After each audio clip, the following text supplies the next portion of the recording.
жону жеңген кыргыз элдин урпактарыбыз.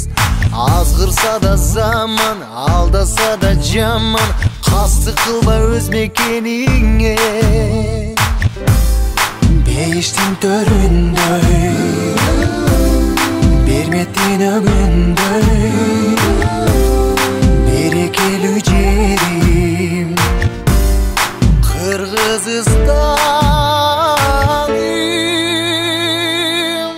Ата мекеним, ардактуу жерим, кылымдарга сени ырлап келемин. Мекеним менин, кымбатым жерим, жүрөгүмө сени сактап келемин. Аргасыз кетсең да, алыска жетсең да, сагынарсың ыйык мекенни.